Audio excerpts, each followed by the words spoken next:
Thanks very much. And never throw away a stale bagel 15 seconds in the microwave. And also chicken soup. But should I be going down this route? I don't know. Anyway, you don't make chicken soup with bits of chicken. What do you make it with? The carcass. The carcass. You bung the carcass, you boil it for as long as you dare. All right, sorry about the carbon imprint there, but you boil it for as long as you dare with a few bits of veg, onion, and a lemon. All right, then you wait for it to cool, you take it out, you pick the carcass of every little bit of it, and that's your soup. There you go. All right, that's how you make chicken soup. According to my mother, it's known as Jewish penicillin. Thank you. Which in its own way is mildly related to this evening's theme, but not that one, because that was that way. Who is this? This is Emile Zola, who you may know. Those of you who are French, you know him terribly well. If you're English, you may know him through one or two or three of his novels, probably Thérèse Raquin, maybe L'Assommoir, Nana, Germinal, or perhaps one of his short stories, Peau Bouille, is the one that's most well known. Thérèse Raquin is the one that they keep doing on telly. What are we looking at here? We're looking at Zola caricatured as a pig. Those of you who know your French will know up in the corner it says not the king of the porks, but the king of the pigs. And what he is doing, what is Zola doing as king of the pigs? He is smearing caca international on the map of France. Caca international in French means international shit. And he's smearing it. But what does that mean? What is the international shit? This is an anti-Semitic cartoon. Zola was not Jewish. His father came from Venice. His mother was French. And he was called by those people who hated him a métèque, which is a racist term for someone from the Mediterranean. And of course, he's dressed like a pig because that's ha-ha, Jews don't eat pork. And the caca international is, of course, the anti-Semitic jibe that the Jews are an international conspiracy who want to take over the world. You'll see there the carte de France, it says there, the map of France. So why is Zola getting this abuse? He's getting this abuse for two main reasons. One, because he wrote an article called Pour les Juifs, for the Jews or on behalf of the Jews. And because he wrote that, those people who were supporting Captain Alfred Dreyfus, I'll just say a few words about him in a minute, because he supported Dreyfus and wrote a long article in a newspaper called L'Aurore, he wrote an article called J'accuse, I accuse. Who was Dreyfus? Dreyfus was a Jewish army officer, which in the time in France in the 1890s would be seen as a contradiction in terms. How could you be a Jew and an officer? How could you be an officer and a Jew? And if you were, you must be a traitor. France was divided in two at this time, really, between on one side the monarchists, the nationalists, and anti-Semites. When I say anti-Semites, it doesn't mean what it means as we're sitting here now, meaning someone who's horrible about Jews. It's a legitimate, in inverted commas, political viewpoint. Newspapers like La Libre Parole would call themselves an anti-Semitic newspaper. There was a political grouping called the Anti-Semitic League. It was a legitimate viewpoint led by a man called Édouard Drumont, who effectively invented modern anti-Semitism. And so Captain Alfred Dreyfus was found guilty of treason. He supposedly leaked some information about a new gun to the Prussians, the enemy in the East, those people, evil people who had beaten the French in 1870, 1871, terrible defeat that traumatized France. And here was this Jewish army officer who had leaked this information. And of course he was guilty because he was Jewish. He was a traitor because all Jews are traitors. And so that's the article that Zola wrote, J'accuse. And as a consequence, he himself was tried for libel. In France at this time, you could libel an institution. He libeled the court-martial, the highest military court in the land. He had libeled them because he said that the trial of the man who had in actual fact written the little piece of paper that had incriminated Dreyfus, he said that his trial was rigged. And so Zola was tried for libel. He was found guilty. He was then retried. And on his retrial in June 1898, he was sentenced to a year in prison and a fine of 3,000 francs, whereupon his lawyer and his mates said to him, Zola, leave France, do not serve this sentence. Do not serve this sentence, you won't be able to last, you're nearly 60 years old and rather of sensitive disposition. get out, and what's more, it will distract from us trying to get Dreyfus off, because Dreyfus had been sentenced in 1894 to life imprisonment on Devil's Island off the coast of French Guiana. Life imprisonment on that island meant death, because basically they starved you to death in the tropics. Don't believe Papillon, no one ever got away. So the next picture we see, which you can hardly see, is in fact a memoir about Zola, because where did he come to? He came to England. What happened was they put him on the boat train. Those of us of a certain age will remember the boat train. It don't exist no more. But the boat train took you from Paris to Calais on the ferry, or on the ferry boat, or le paquebot, as they used to say in French, and then to Victoria. So Zola arrived on the morning of June, in the middle of June. What did he have with him? All he had with him was his nightshirt wrapped in a newspaper and probably a baguette that his wife had given him, and when she said goodbye to him at the Gare du Nord. And he arrived, he couldn't speak a word of English, and so he arrived in Victoria, and his first stop, the only thing he had on a piece of paper was the Grosvenor Hotel. So he went to the cabbie and said, please take me to the Grosvenor Hotel. Or he didn't say that because he couldn't, so he just pointed at the piece of paper, and the cabbie tried to tell him that the Grosvenor Hotel was next door. Zola wasn't having it, so the cabbie took him 150 yards, if that, to the Grosvenor Hotel. And there in the Grosvenor Hotel, he met up with this man who you can hardly see his name, Ernest Vizetelly. Ernest Vizetelly was the son of the man who had been imprisoned in England for publishing Zola. If you published Zola in England unexpurgated, you would be put in prison by an outfit, or brought to trial by an outfit called the National Vigilance Association. Yes, that was Victorian England, and so he was put in prison for going on publishing Nana La Terre, along with his Zola's buddies Guy de Maupassant and Gustave Flaubert, who you will know. And so Vizetelly, along with one or two of Zola's friends, said, you can't stay here in the Grosvenor Hotel because you'll be extradited. And they got together with a lawyer, and the lawyer said, well, actually, you can't be extradited on account of libel, but even so, possibly the French authorities could serve a writ on you. You only have to have somebody come up to you in the street and stick the piece of paper in your pocket.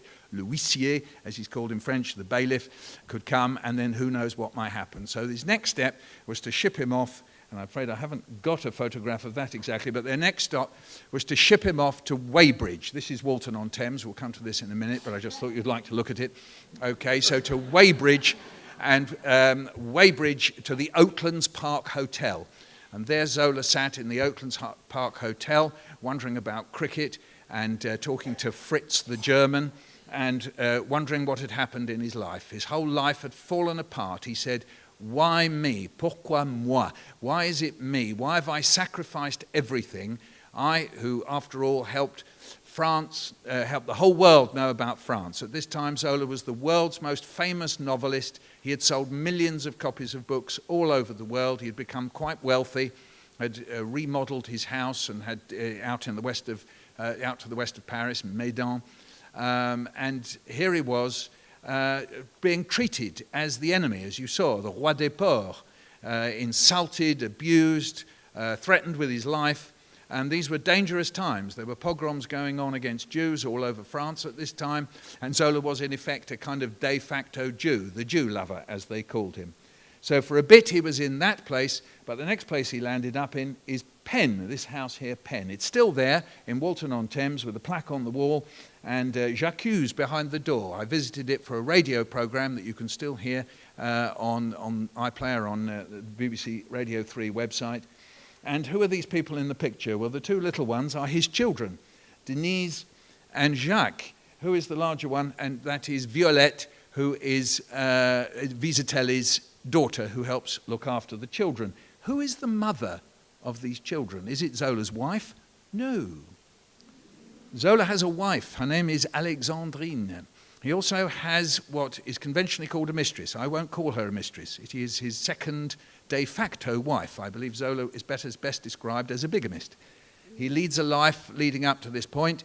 In the nights he spends with Alexandrine, and the mornings, in the afternoons he spends it with Jeanne Rosereau, erstwhile sempstress of, indeed, Alexandrine. herself, rather expert in fitting Alexandrine into her corsets. And he spends the afternoons and evenings with Jeanne and the two children. So this affair, this relationship had begun some 11 years before Zola comes to England. Zola had been married to Alexandrine for something like 30 years. He's 27 years older than Jeanne. So you might ask, well, why do Jeanne and the children come to England and not Alexandrine? Good question, because when he arrives, he doesn't know which of the two. In fact, he seems to, when he writes to them, and he writes to both chère femme, dear wife, or dear woman, you take your pick, or maybe dear wife to one and dear woman to the other. It just all depends how you translate it, but he addresses them absolutely as equals.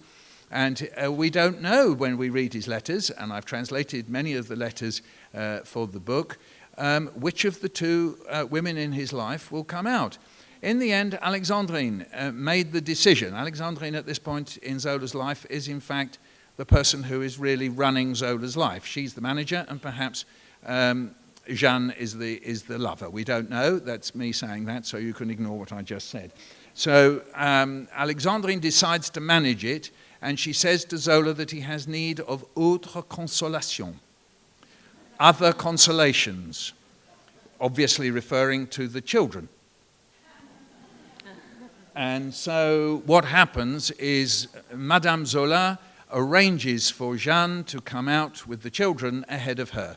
And so Zola spends the summer with the children, first here at Penn, and then at, there he is in the garden, looking a little forlorn, probably rather sad that his dog, Monsieur Pimpin, who is a Pomeranian, and rather mysteriously, or you may know, those of you who are French, that one of the nicknames for a Pomeranian dog is Loulou, which means a kind of lovable rogue, or it can do, and also means kind of wolf, so it depends how you translate it and so on. So this lovable little dog, it's also what Zola calls Alexandrine, and also what Alexandrine calls Zola.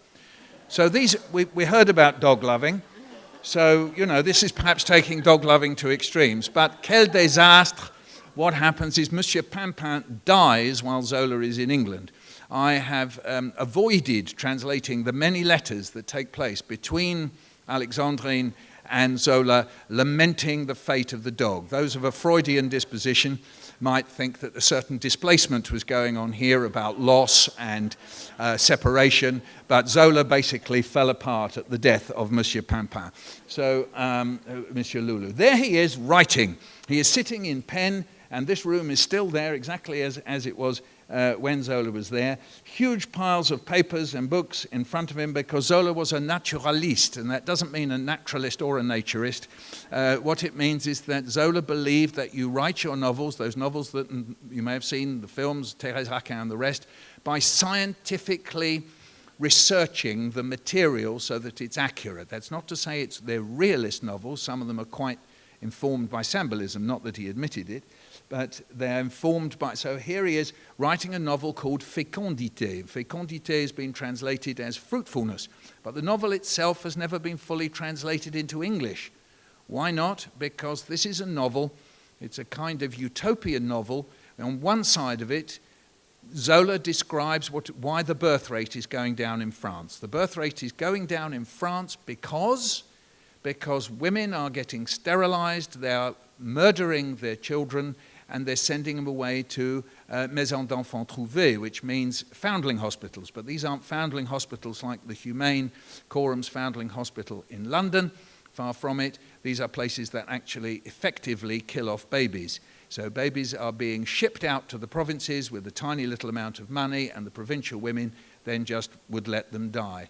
And about 20 years ago, a researcher called Evelyne Bloch-Dano discovered that Alexandrine, quite wrongly described as someone who wasn't capable of having children, who never had children, had a child who was put in an enfant trouvé and died 3 weeks later. Zola never refers to it, Alexandrine never refers to it. So one half of this novel, Fécondité, that he's sitting in here, and also in, that's another place, there's Jeanne and the two children.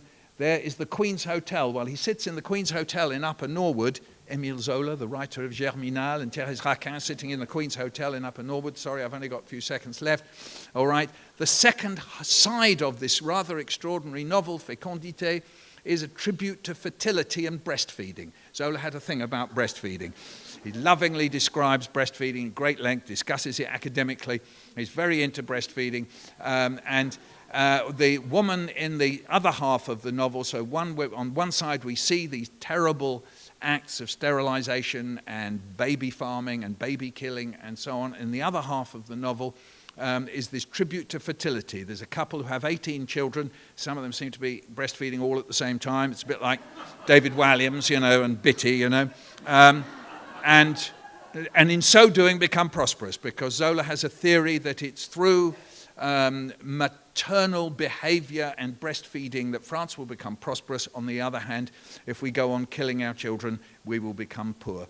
All right, we'll just finish just a quick flip through the rest of the photos. There is, you probably can't see it, lights down, and we'll see Pauvre Madame Zola, désolée. There she is by the side of a tree. She's been staying in the Queen's Hotel, terrible bronchial illness, very fed up, can't stand it. Zola can't stand the room either. He calls it a chabrac de chambre. I won't translate chabrac, it's too disgusting. Okay, but it means foul room. Okay, and there is Madame Zola looking out of the window of the Queen's Hotel. You'll notice Zola very discreetly stays in one place with Jeanne and in another place with Madame Zola. And Zola, while he was here, you can't really see that, but he took photographs. Zola was an unbelievably persistent amateur photographer, perhaps one of the first semi-amateur professional photographers. He took 5,000 pictures, and one of his first demands was that he had his camera while he was here. Zola went back 11 months later when Dreyfus was brought back from Devil's Island, one of the few people ever to come back from Devil's Island, and was eventually pardoned, even though he never did anything wrong. An amnesty was passed on everybody who had anything to do with the Dreyfus case, or indeed the Zola case, even though many of them did no wrong, and those who did wrong got off. And Zola himself was possibly murdered. The jury is still out on that, not that there was a jury ever called on it, but the metaphorical jury is still out on it. He died only 2 or 3 years later, having come back from England, and the only time that he ever spent just purely with Jeanne and the children was the time that he was in England. Comme ça, je dois finir. Merci.